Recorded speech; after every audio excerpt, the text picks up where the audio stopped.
This week on Snark Squad Pod, we're joined by Sam from Thoughts on Tomes to talk about Slayer by Kiersten White.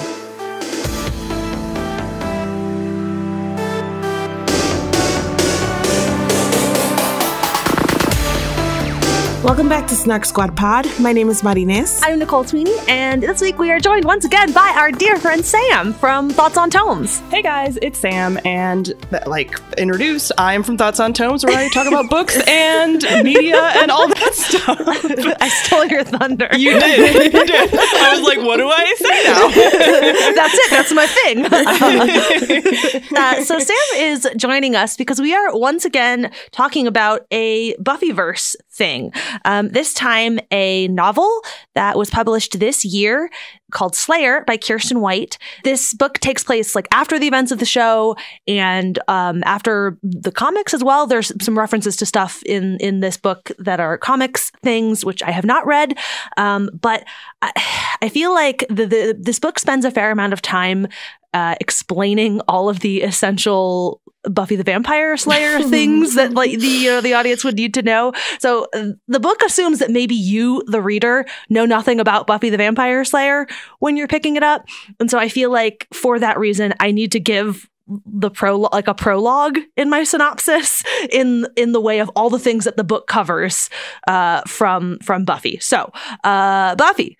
Into every generation a Slayer is born, etc., etc. It's a chosen one story with some weird patriarchal stuff going on. And in the series finale, Buffy prevents an apocalypse, one of many, that's her thing, by breaking the magic that said that only one could be chosen and made it so that a couple thousand potential Slayers all became activated at once. The other sort of need-to-know detail from the show is that there is a thing called the Watchers Council, and they train Watchers who are assigned as wise guides to the Slayers. But in the final season of the show, Buffy is on the outs with the Council, and then the evil that is after Buffy also destroys the Council headquarters and presumably all of the Watchers. In the comics, which again I have not read, so this is purely what I picked up from the book, there is another apocalypse that Buffy prevents by destroying something called the Seed of Wonder, which is the source of all magic on Earth and the connection between this dimension and other dimensions. So at this point, magic is broken in this book, and no Hellmouth, all the Hellmouths are closed, and so all the demonic entities or whatever are things that were already here when this happened. So that's the prologue.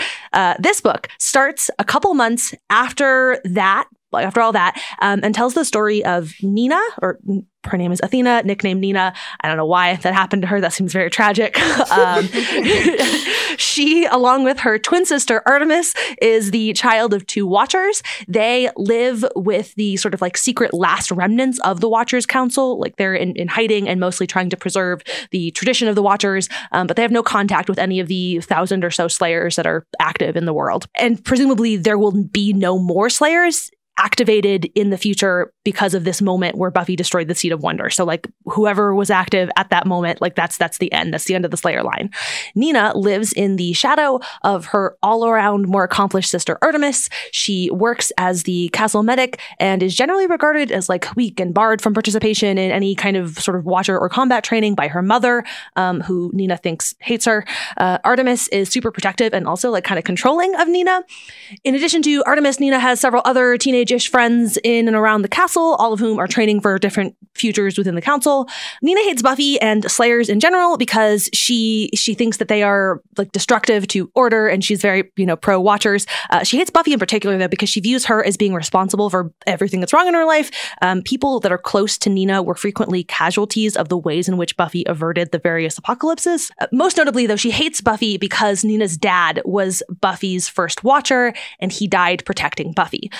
So Nina is deeply distressed when she realized that she herself has been called up as a Slayer. She was activated at the moment, right before Buffy destroyed the Seed of Wonder, making her effectively the last Slayer. When everyone realizes that Nina is chosen, they all have a bunch of different reactions. Her mother had tried to prevent it. That was why she kept her out of training and stuff. Artemis fears this shaking up of their power dynamic. Council people all have their own agendas. Nina's former crush Leo and his mother Eve return, having been presumed dead. Leo is assigned as her watcher, and Eve appears to be Nina's like great protector on the council, encouraging her to be properly trained. At some point in all of this, Nina also learns of an apocalyptic prophecy about her and her sister, one to mend the world and another to tear it asunder. We also learn that someone has been hunting them since they were kids, trying to prevent this prophecy from happening. Meanwhile, some hellhounds show up and some mysterious deaths start happening in and around the castle. Nina and her friends investigate all of this, and it turns out that the mysterious deaths are being caused by Eve, who is a succubus. Eve uses her succubus powers to steal Nina's Slayer gift without actually killing her because she wants to reopen a hellmouth, which is it's a portal between our world and like a demonic one. So Nina is now without her Slayer powers, but she still has her newfound like confidence and stuff. So she makes vague amends with her mother, who helps her and her friends defeat the succubus and close the hellmouth, though she has to leave an unconscious Leo behind, presumably to die. At the end of the book, Nina's generation of watchers, all the teenagers in the castle, basically initiate a sort of council takeover. Artemis decides to leave the castle with her girlfriend Honora. Leo is maybe not dead and visits Nina in a dream and somehow gives her back her powers. And we learn that one of Nina's friends in the castle is the hunter who's like had been chasing the twins down. But she's had a change of heart and decides that instead of preventing the prophecy, she's going to go all in on nihilism and plans to make sure that it happens, because she's pretty sure that this like hellmouth situation was not actually apocalypse grade. And that is this book. That is a lot, but yes, that is that is this book. There are whole characters that I didn't mention, like to be clear. Yeah. It happens to us every time. But I'm excited for this conversation. One, because we're heading back to the Buffyverse, which if you have followed Snark Squad for a while, you know that we recap the entire show episode by episode across like something like 4 years. So there are a lot of feelings, a lot of history there. It's always interesting to come back to the Buffyverse. Two, because we have Sam, and I feel like our opinions on Buffy stuff is just different enough that it's always really exciting to talk to you about this. And True. Three, because I don't know how you guys feel about this necessarily. Like, there wasn't a lot of, like, talking about it beforehand. So I'm going to pick on Sam first. Sam, did you like this? No. No, I did not. I suffered through this. So initially, I was very skeptical about even reading this book. I've had a copy of it since a little bit before it came out, and I just kept putting it off because whenever a book gets made of another type of media, it's almost like a retelling of something that's already something else, I get very skeptical, and I always am like, I don't think this is going to be good because I've just been burned a lot of times before by that. So my assumptions were correct because it just was like nothing. Nothing can live up to like the original Buffy in my eyes. So even the fact that it's like rebooting as a TV show again, I'm just like, I'll watch it, but it's probably not going to be good. So that's kind of how I feel about all the Buffy stuff in general. But just, I feel like Sweeney kind of said this in the fact that like it's like, oh, you can come into this without having watched the show, but like not like the book didn't know what it was doing as far as like explaining things. Like it's like you either like it kind of assumes that you do have the show background because it gives a lot of show references, but then it also explains to you all this show stuff, and it's like pick one side. And also like a lot of the references I feel like didn't quite, I don't know, make sense because the main character talks like Buffy, but she like hates Buffy and never interacted with her. So I'm just like, no, I don't know. There's so many things. I can't even get into all of it, but I did not like it. I did not like the writing. I did not like the pacing. I really didn't like any of the characters. I felt like a lot of the characters were like really bad archetypes of things we've seen before in Buffy as well. It just felt really lazy because they already had a pre-existing thing to go off of, and I didn't care about anything. And I care deeply about Buffy. And also, this girl hates Buffy so much and keeps bringing it up, and I am so mad at her for it. So from the beginning, if you have someone, you know, if you're coming into this work loving Buffy like most people do, and then you have this main character who shits on her unendingly throughout the entire book until like the very like last 20 pages, it's not going to be a fun time. So yeah, anyway, what are your opinions? I had a bad time. I think we will probably end up having to like circle back to this, how much she shits on Buffy as kind of our first jumping off point, because that is my first note as well. It's the first thing that I messaged Mari about. She said we didn't talk about this a ton, and we didn't. But one of the few things that I did say to her is like, why is she doing this? That piece of it. I definitely didn't have as strong a reaction to it as you did. My feelings about it are conflicted in that I don't know that I feel like it's bad per se, so much as it's just like really deeply not for me. And I'm not entirely sure who it's for, if not me. It's more like where I'm at. Like I'm like a little confused about it. I probably will read whatever comes next in like, 'cause this is clearly gonna, like they're doing, like she's gonna do this again. I will probably read whatever comes next, because whatever, like it was easy enough to get through. But I agree in general with like most of your complaints about the structure of this. The writing didn't bother me, but the way in which all of the exposition happened was just like, my plot synopsis was weighted towards like prologue, because like this is like the book was doing this. Like I feel like my plot synopsis was reflective of the like the weight that the story gave to all of these components. Like it was, a lot of this was big setup for whatever the heck they're going to do in the future.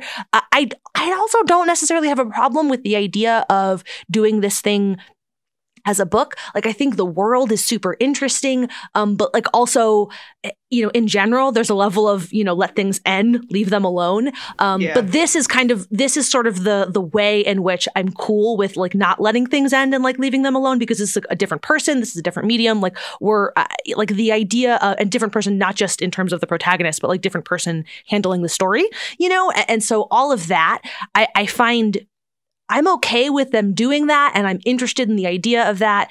And I also like, I liked being back in this world. So even though I was constantly frustrated with Nina, this story relies very heavily on people not talking to each other or telling each other things, which I fucking hate in my media. And so like that was, both of those things were super frustrating. That, the not talking to each other, and Nina complaining about Buffy every 2 seconds and like never having a good reason for it. Like just having the most reductive explanation for everything Buffy ever did. And me being like, no, I love Buffy. I adore her, and all of her reasons are much more complicated and nuanced and interesting. And it's like so frustrating to hear you like not even. I think you can make like the Watchers argument. Like I think that argument exists, and it was frustrating to have Nina both like suspicious of some of the Watchers like methods and stuff, and also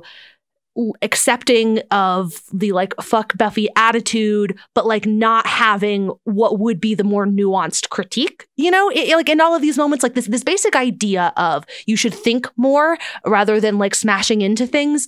Like I get where you're going with that, but she never makes this argument in a way that is interesting, because the book doesn't even want you to feel that way, because Nina comes around on Buffy, and like the book spent the entire book telegraphing that Nina's gonna come around on Buffy by the end. And so we're not going to bother to flesh out Nina's anti-Buffy arguments, but we are going to keep beating you over the head with them. So like I think one of those two things needed to happen. They either needed to make Nina's arguments against Buffy like better, and like in spite of my strong Buffy bias, I think you could have done. Like I think that would have been possible.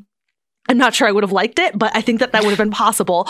Or just don't spend as much time on it. Just sort of suggest that like she has just deep emotional reasons. Like Buffy's first Watcher is her dad. Like that's like a heavy emotional thing, and like she can just have that problem. But we don't need to keep reminding the reader of this every 5 pages, you know?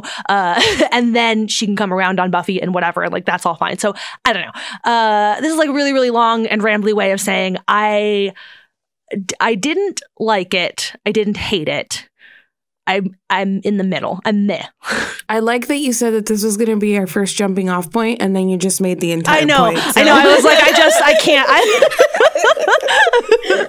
Well, not to just repeat by virtue of going last, but I didn't like this, and my feelings were probably stronger than yours. I don't know. That was a really visceral reaction, Sam. I don't know if I'm that level. But for all of the ways that this is one of those things that you can talk about as kind of like a continuation in the whole Buffy thing, but also just about like as a story in a book. Right. And when I say that this book was not for me, it's more about like what I prefer as a reader. I mean, there's a lot of like Buffy stuff that I just don't understand why they continued in the vein and why tell this stories particularly. Right. Like, I'm not sure why they chose this story to tell, but as just from the perspective of a reader, I hate stories that are all based on lack of communication and not using your words. I didn't like the pacing in this book, and I think that be the entry point, you know, Nina being our main character and her being kind of not as suspicious as, like, I don't want to say I understand her reasons for not questioning or like the indoctrination of her being like in the Watcher Society, but she was just a little dense sometimes. Yes. And she's oblivious. I have a note that just says she's oblivious. I hate reading from those point of views. It's not fun for me as a reader to like clearly see what she's supposed to be seeing, and not only clearly seeing it because I'm like deducing, but the book itself is telegraphing so hard. Eve turning out to be a villain. Like, oh my god, this was obvious. Shocker. It was so painful. So like all of those pieces of like the actual storytelling were deeply not for me. So the experience was not enjoyable at all. And then you have like the actual Buffy stuff. And then every once in a while it would make like a reference that I did find entertaining. And I almost was more annoyed at the book for like being occasionally entertaining, because I was like, just let me be mad and leave me alone.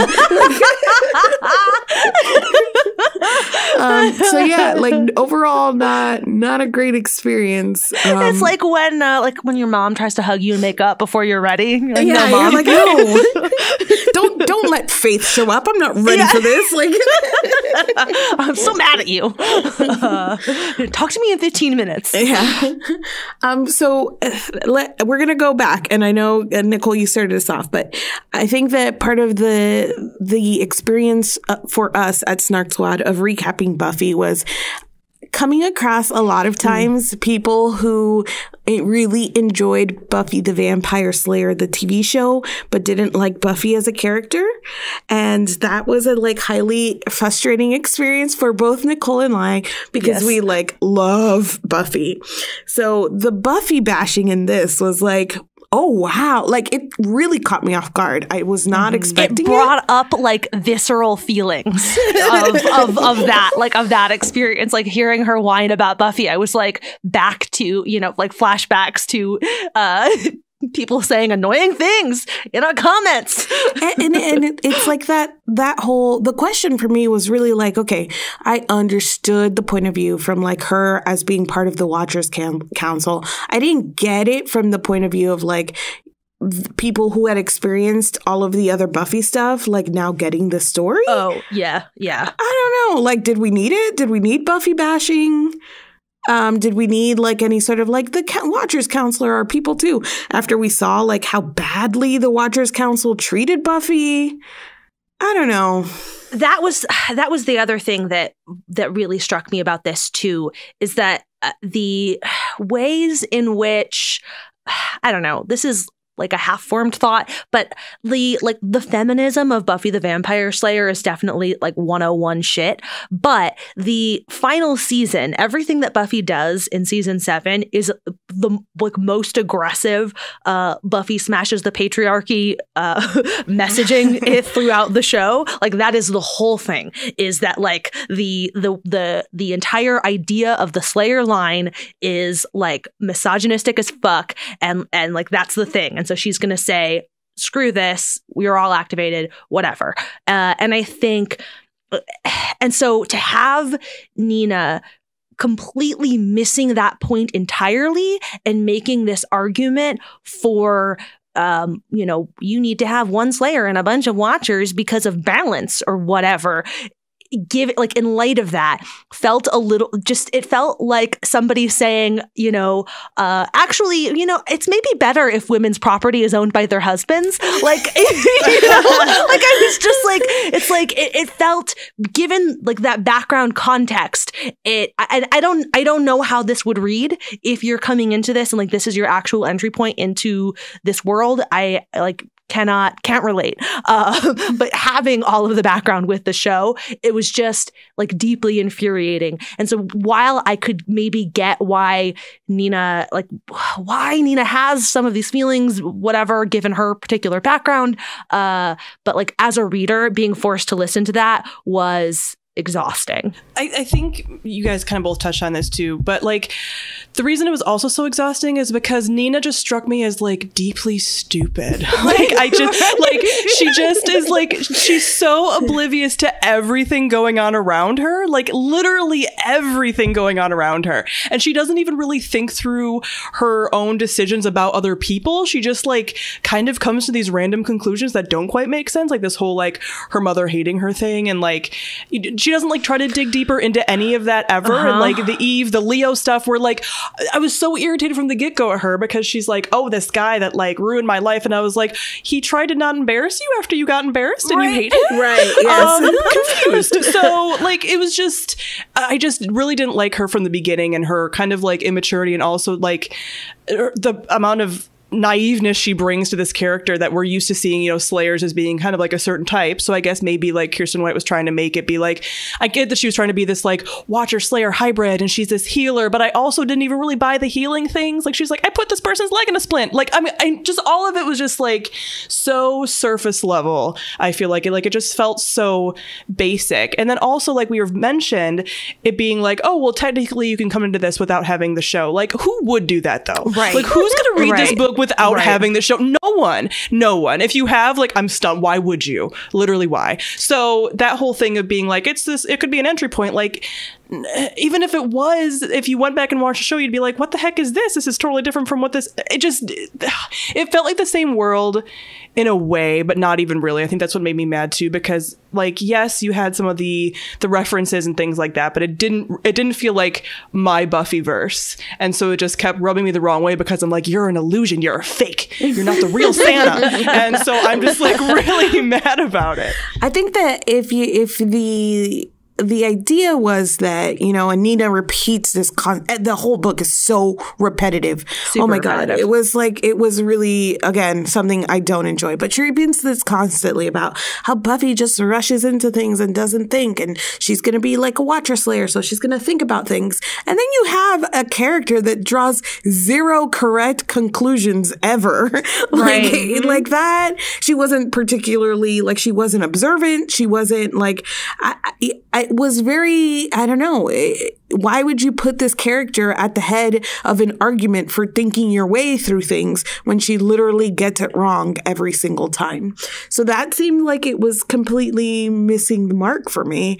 Moving on from Nina, one of the other main characters in the story is her twin sister, Artemis, and their whole dynamic is interesting. I'm usually one for sibling stories, but again, their whole dynamic is like based on them not talking to each other. And I am curious how you guys saw their relationship and Artemis as a character. I do not like Artemis as a character. Okay. I like viscerally dislike. I dislike her honestly by the end more than Nina, because she like doesn't make sense to me. Yeah. None of like all of her resentments and non-communications and whatever, like partially because Nina is so unobservant, and so like we don't really have the proper filter through which to understand what Artemis is thinking, because like Nina's an idiot. But also I just like none of Artemis's shit makes sense to me, given that she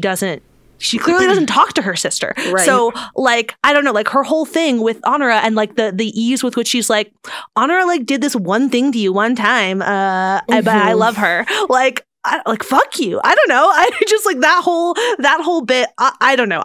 Artemis doesn't make sense to me as a character. Nothing about her makes sense. And that was like heartbreaking because I was hoping that like, okay, sister feels like that's how this book will like, you know, rally for me. And then every interaction they had was worse than the one before. And by the end of the book, I was like, well, okay. Yeah, I definitely had similar feelings about her. I mean, obviously I didn't like majority of this book. But I just like, again, no one's choices made sense in this book, and no one's interactions with each other really made sense in this book. Like, so I never could get a beat really on Artemis and why she was feeling the way she was feeling, because you did have these sort of like tell and not show moments of, you know, Nina being like, we have these like weekly rituals where we hang out, and it's like, but then you don't know each other at all, like at all. Like I don't understand. I don't understand how this happens.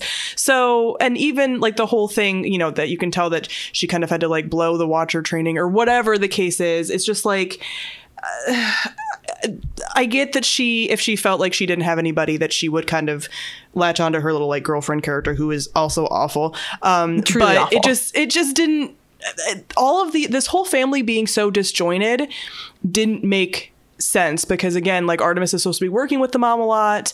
Artemis is supposed to be hanging out with the sister a lot. Like, I didn't quite get how they got so distant from one another, besides being told like we all aren't close. Right. But they like literally share a room. Yes. So I don't like what. I'm gonna bring the mother into this as well, because their mother is also kind of awful.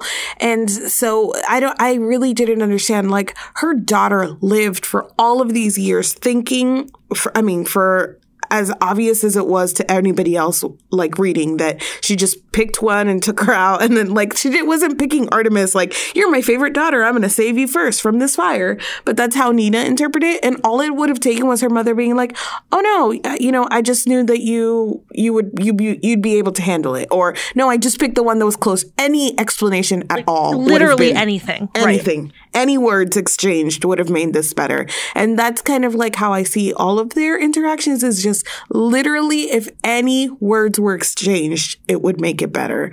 And so I was just like Nicole said, just completely frustrated every time they interacted. And the other thing is, what I thought the book was telegraphing that Artemis like failed her Watcher training on purpose, and she kind of felt resentment towards her sister for having to stick around. But she just failed it, like, outright.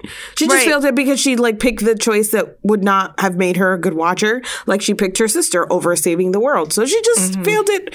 I mean, not that I agree with, like, the Watcher's methods or whatever, but that was the test. You failed the test. That was you. Yeah. Like, so the whole, like, resentment against her sister, I was like, what? The book, the whole time I thought was building to this, like, explaining why this resentment exists. And it just didn't. It was just her failing the test. And I was like, okay, cool. Hate it more. Yeah.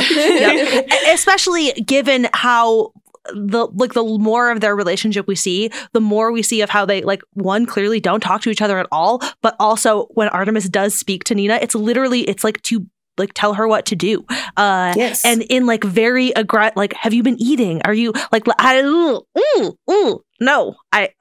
don't like it. I mean, overprotective stories in general, like, I love you, so I'm gonna overprotect you, that's never my jam. And then here it was just really annoying because of that sense of like the idea that Artemis didn't know how to be in a relationship with her sister when the power dynamic switched. That's awful. That was like, exactly. Like she didn't know how to talk to, relate to, or be around her sister when she could no longer control her and tell her what to do, or it wasn't even about like a sense of purpose. It was literally about like, I don't know, that whole power dynamic between them was really gross and not the sibling feels I wanted. Yeah, that's the thing. Like, in the early stages, you sort of get the sense of, oh yeah, this is my sister, she looks out for me. But as the book progresses, and like, because we see Nina suddenly be powerful, and you see how like mean Artemis is to Nina because, you know, now she's powerful, and like maybe doesn't need to be protected, it made the whole thing very gross. And it just got grosser as the book went on. And so I don't know, like as when Artemis like rides off into the sunset with her terrible girlfriend, I was like, cool, bye. That's great. I wish you would have done that like 100 pages ago, but here we are. That's the other thing too, is that like they give her, Artemis is like her sister, and you're like, am I supposed to be feeling good things about you? And then they give her the villain girlfriend, and I'm like, guess not. Like, Honora did nothing to be redeemed aside from like not being the killer. Like, Honora still sucks. Yes.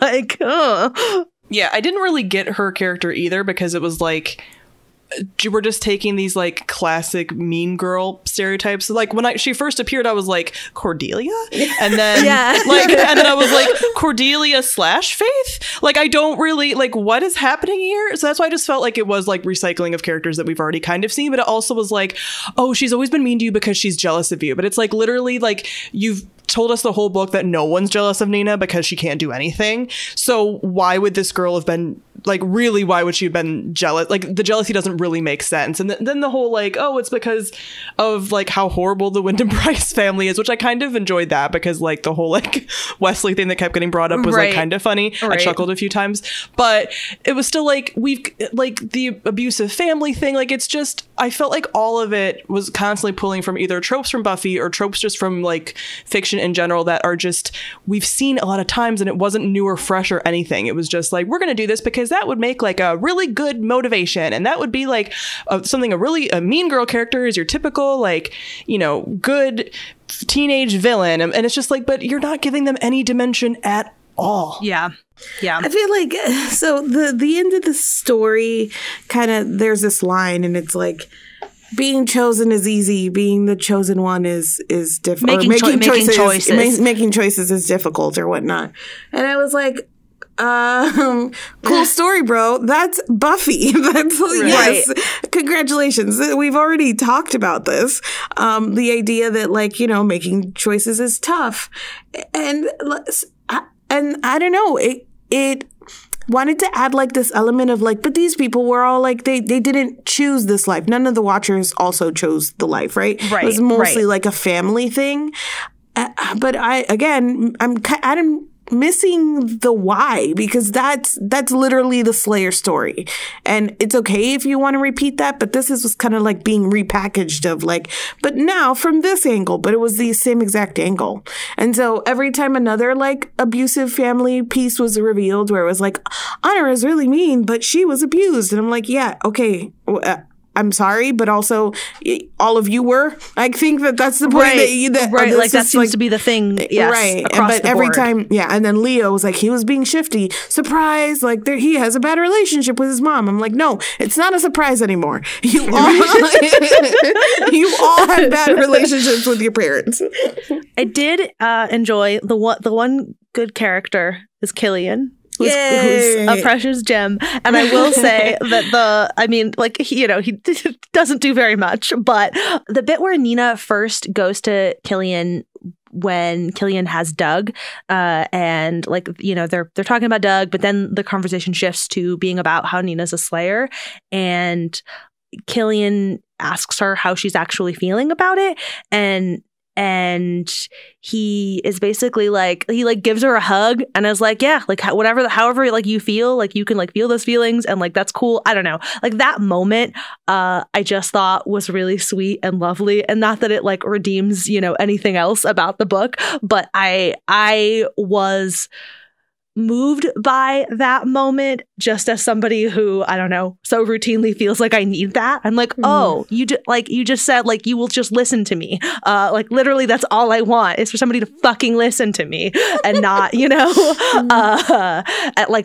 for Nina, who is surrounded by all these people who are constantly telling her what to do and telling her how to feel and whatever. I thought that was really sweet, and I appreciated that one moment.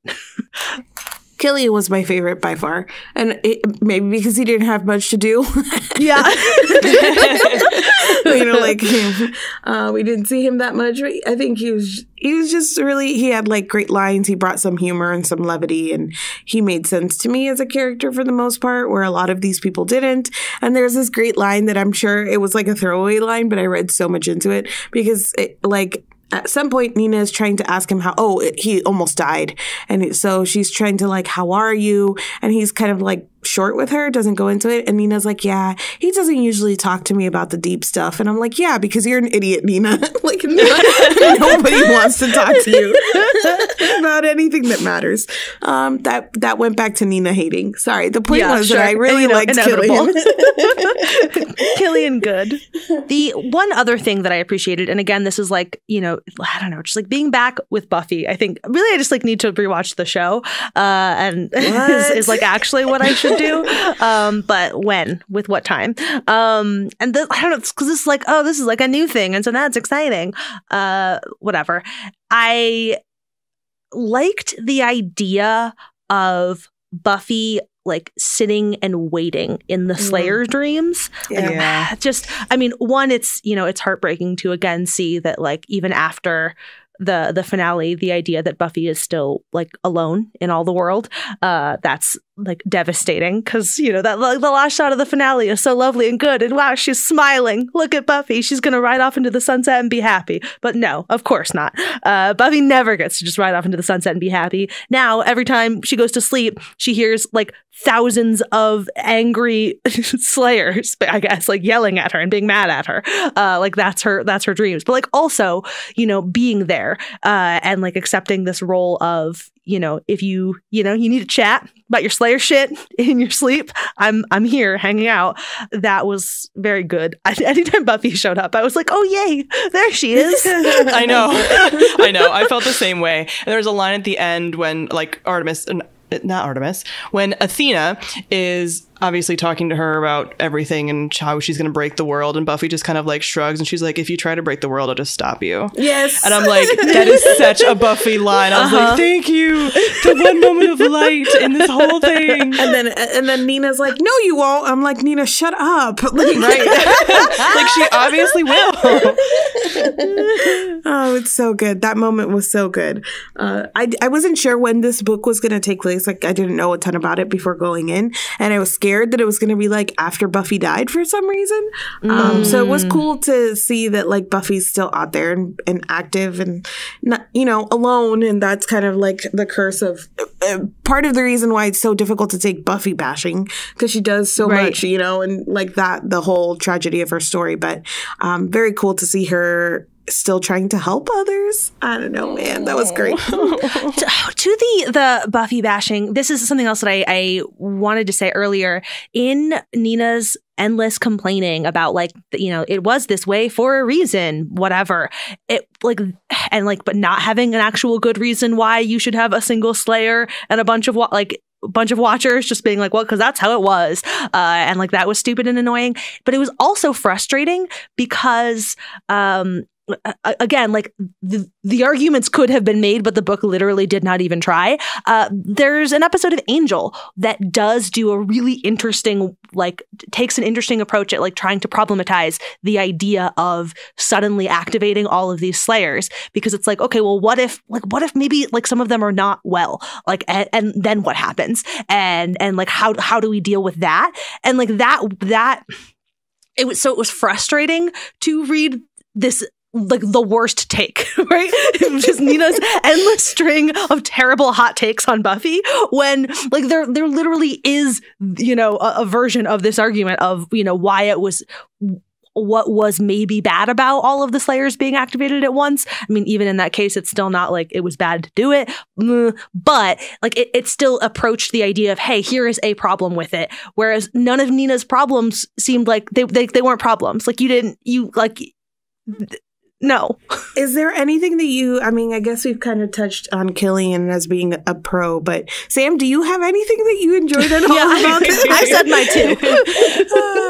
I didn't hate Doug. Doug, yeah, sure. I didn't hate Doug and the like sort of mini big bad that was like the guy that was like trafficking demons. I felt like that was that was a thing that would pop up in Buffy. I felt like of this person that's using it in like a health food store. I thought that was really funny because that is like that's what happened. Like all of these settings were like costume shops and stuff that you would never expect. So that felt very like reminiscent. But again, it just was like you have these numerous sort of like big bads and things, and I didn't hate Leo as a character, but I also didn't like buy the romance either. So that was just like, okay. Yeah, I didn't like most things. In my Goodreads review, I said 1.5 stars ? I guess.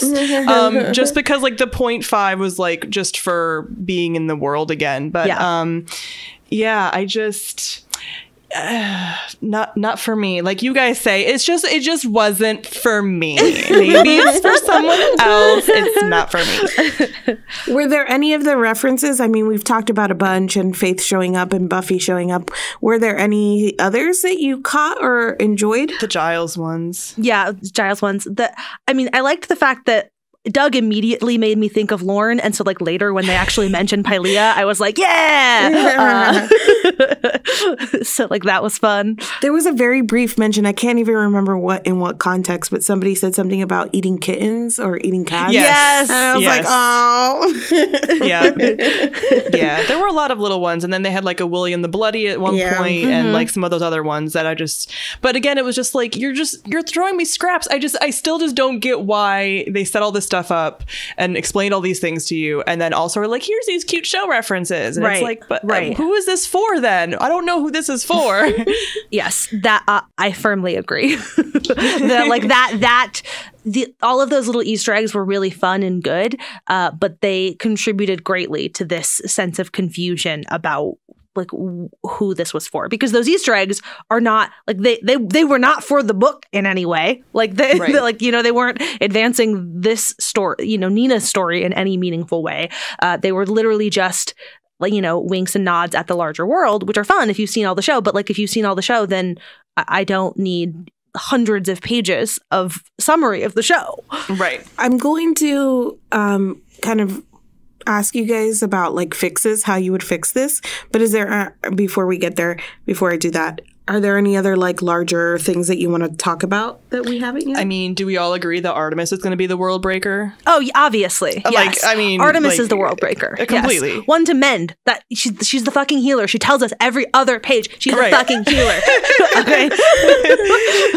Yes. One to mend the world. Like, I'm going to be the one to break it. Tear it asunder. No. Artemis, who's like pissed off and resentful and is now riding off into the sunset with her villain girlfriend, is clearly going to be the one to tear it asunder. And Athena, the healer, is the mend. Yes.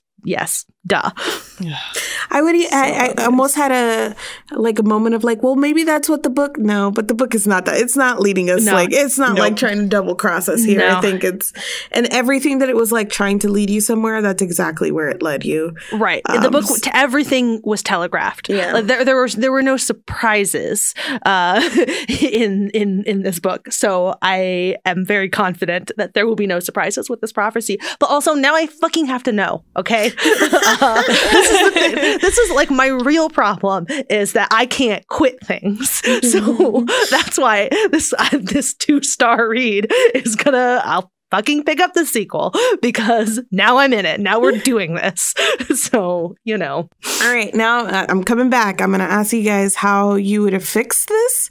And that's a different question than like, what sort of story would you like to see out of the Buffyverse? But like with the pieces that are here, how would you have fixed this thing? I've talked about a few of the things already. I think most of I think you can fix this thing with the pieces that are here with a fair amount of streamlining. So I think thing one is you have to get much clearer about who this is for. And so like you need to make a decision beforehand about whether you are going to assume that people know the fucking show. Like that's, what kind of knowledge. And that's not to say that you can't, throw in a line or two of basic, exposition from the show, just like refresh people's memories. Because I don't know, it's been a few years since I've seen the show, so that's fine. But you need to like make that decision sooner. I think you commit to the idea that people have seen the show, and so you can cut a ton of that exposition out. And I think if you again like the amount of time that Nina spends hating Buffy for like really no apparent reason, that's a bunch of stuff. You just cut it. Like there's lots of weird fuck Buffy monologues. Those can go. And then I think like you have to make her more observant than she actually is. I don't know. I that's the part where I'm a little bit at a loss for. I think at that point you do have to start making some bigger changes, because if people ever talk to each other, then every plot point breaks. It falls apart. Yeah. So that's where it gets a little bit trickier. That's all I got. I mean, you just fixed it. I mean, that's all that I would say as well. Yeah, I would definitely dump in even more show references and just assume that people are coming to it from the show, because they are. There's no way people are picking this up just as like their introduction, and if they are, that's just foolish. And yeah, just change just a little more showing instead of telling over and over and over again, I think would be very good. And yeah, like fixing the miscommunication. But again, if you change all those things, it's a completely different book. So I don't know. I will say to this miscommunication thing, I was thinking about this fairly recently. I was having a conversation with Sarah about how, like, in my own life, how I am often, like, bad at like talking about my feelings with people. So I had this moment a couple weeks ago where I realized that I was being every character I hate in a piece of media. I was like, oh no. If I were watching the show of my life, I would be so annoyed with myself. And like my point being that, like, I get that this is a thing that people do in their lives. So like when I complain that the people not using their words and like this isn't for me, the reason that I default to this isn't for me is that like that is a thing that human beings do. I don't want to consume it in my media, but like I get it. Like this is part of people. And in the case of this particular story, for a lot of cases, definitely not all, but for a lot of these cases, like there are some basic, it's structured in such a way that like these people are secretive, Yes. It's like there's like some level on which like I get it. I get a lot of the people that aren't talking to each other. Artemis and Athena not talking to each other does not make any sense. Like that's the piece of it that I'm like, all of the other miscommunication plots, while annoying, I could almost like I get why they're there in a way that the twins not talking to each other just doesn't make sense. And that's the stuff that's frustrating. And so I think like that you could maybe not break the whole story, like you just have to fix the couple of miscommunication plots that revolve around them not talking to each other. Like, I don't want to turn this into a podcast about miscommunication plots, but I think that there's a difference between like, I'm bad about talking about my feelings, which is like a thing that a lot of people are bad at, and just like, I'm going to withhold this information, or this could be easily solved if I just said, no, that's not true, when you directly confront me about it. Like, we're not even talking about you going out of your way to like bring this up. But if you are directly confronted, if you just take the 1 second to say, oh, no, that's not true, then all of a sudden your story falls apart. I think that's like a big, problem for me as a reader. My big thing here is that I don't think that I would have hated this as much, even if it stayed intact in a lot of ways, if it were streamlined, but like in a pacing way. If this were faster, if it had gone by so fast that it didn't have time to think about like how many times she buffed on or was bashing on Buffy, or I don't know, if there was more action, I feel like that would have been a different story.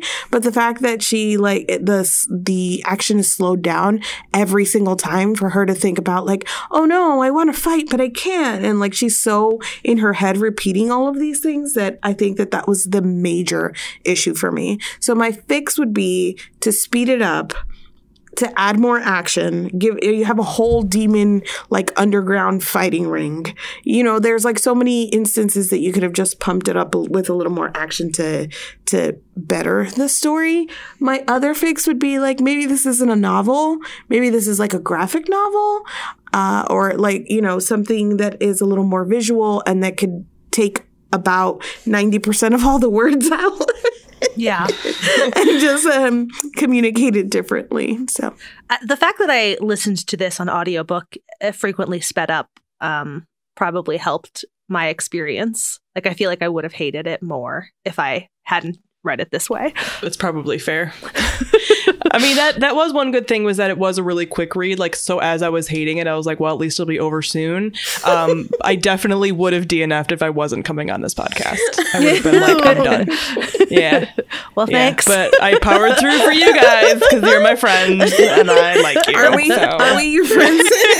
I don't know. You keep hating my faves and loving things that well, you don't love this, but you know. To be clear, well, look, I said I would read the second book. I did not say I loved this. I know, but I love how you've been sort of like semi-defending it, and you're like, I gave it 2 stars. I'm like, why then, Nicole? Why are you subjecting yourself to the next book? I can't love yourself. quit. I can't.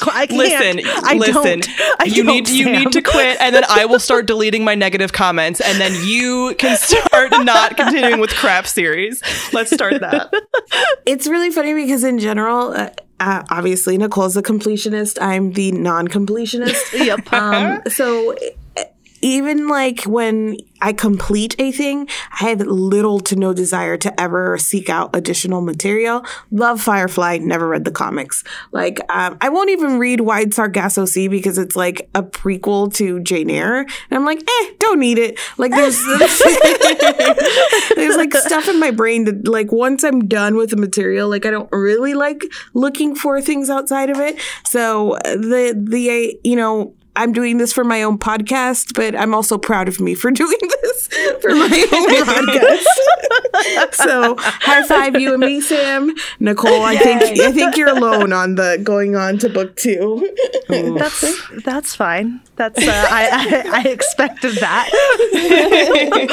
But you can tell me what it's about. Right, that's the thing. I can give you the cliff notes. I'll yell at you in Discord about all the terrible things that are happening. So I touched on this earlier, but with this being almost like the first little toe dip into almost like a Buffy reboot, does this make you more optimistic or pessimistic about the reboot show wise? I know it's like not the same story and it's not like the same people, whatever, but just like the fact that the show is being brought back up and we had this experience. How are you guys feeling? This doesn't give me any kind of feelings about the show. Like, again, because you're talking about just different people, like, which is part of why, the idea of doing sort of a soft reboot in this way doesn't bother me. I mean, in this way, it bothers me because it's bad, but it doesn't bother me like conceptually, like the fact of it doesn't bother me. And I kind of feel that same way about the show. Honestly, the thing that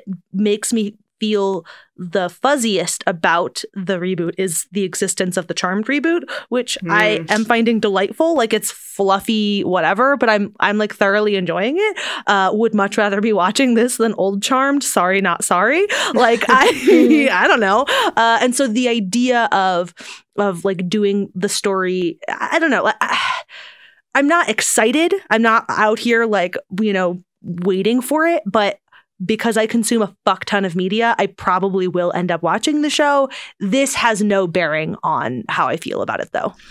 I think that this, even while I didn't enjoy the story, it is interesting because I've always been so hesitant to revisit Buffy because of just how many hours we poured into it. But we've done a couple things now where we're like dipping our toe back into the universe. So I think that this showed me that I'm ready to be back in this universe, and this universe has a lot of pieces that I still love. And it's got just a great lore and mythology at the heart of it that can be taken like a number of ways. And so from that aspect, I'm like, this world exists and I would like to keep consuming stories in this world. But not necessarily, like I said, like I don't feel the need to like really continue on with a story once I feel like it's done. Like I did the thing. So if it's different stories, I wouldn't even mind like a different tone or, I personally would want it to be different enough that it kind of exist apart from what Buffy has already done. And so I think it makes me hesitant because I don't know are they just going to try and tell the same story again, which I think that this book tried not to do, but confused it so much that they just ended up telling the same story again. Yes. Yeah, I definitely feel like about the show, like reboot thing, I feel very similar to you where I'm like, I hope they do something different with it and don't just try to do the same thing because it worked before, but it worked because of it worked for its time. Like you couldn't even have, I don't think you could have Buffy as it was premiering for the first time now. Like it was definitely, it was definitely of its time. So trying to do that again is just trying to recreate a magic that's just not going to happen. So I'm cautiously optimistic about the show, and I will watch it. But I'm definitely like keeping my heart guarded, because I definitely feel more on the side of this is not going to be good than this is going to be a new thing that might be kind of enjoyable. So we'll see. Yeah, I definitely understand the concern, and like big agree. It should feel tonally different. Like I think in order for it to be good, I would like for it to have, be like different in ways that are noticeable, rather than feeling like a carbon copy of the first thing. I think a little bit about like the tonal shifts that Angel made. I mean, they made a lot of like terrible narrative choices, but they did a really good job of saying, okay, we're doing something else, like, okay, well, like we've removed this character from this show, and we're going to introduce a whole bunch of other characters. And I think this was something we noticed a lot when we were recapping it. Like even as dark as Buffy often got, like the last season of Angel is like the actual bleakest that I think any of this ever gets. Like that was like, it was dark, and all of Angel was like that, where just like season after season, it was like it started out almost it had like a Batman-y feel to it in the beginning, and they're like, no, we're gonna go like into this, and it got progressively darker, but like it was different. Like it was mostly okay because it was different, and not trying to be Buffy too. I just looked this up because I realized that I know only that this reboot exists and not like what details are out there. And I feel worse now because Joss Whedon is involved, and I didn't know. I didn't know that either. He's set to executive produce, and the person who has been tapped as like to alongside him and like showrunner and writer is she has a lot of credits to her name, but most recently created Midnight Texas. So. Oh no. I'm not familiar with Midnight Texas, but I'll take your word for it that it's a bad sign. I mean, if we want to keep up the tradition of like tragic magic vagina, like that's oh no. Oh, I'm very not hopeful. Maybe, I don't know. Maybe it'll be fine. Maybe we're wrong. Maybe I won't watch this, because once I start, like, then I'm in it. So maybe, yeah. Yeah, you got to protect yourself. And that brings us to the end of another episode. Thank you to Sam for joining us this week, and thank you all for listening. We'd love to hear all of your thoughts on Slayer. There will be a post dedicated to this episode up on SnarkSquad.com. You can also sign up to join our community on Patreon.com/SnarkSquad, and there you can find polls and live hangouts and other bonus content. You can also find us on Twitter at @Snark_Squad. You can find me at My Name is Marines. I am at Sweeney Says. And I am at Thoughts on Tomes. Thank you as always to Steph and Chin for the theme music that is playing us out right now. We will be back in your feed next week. Bye. Bye.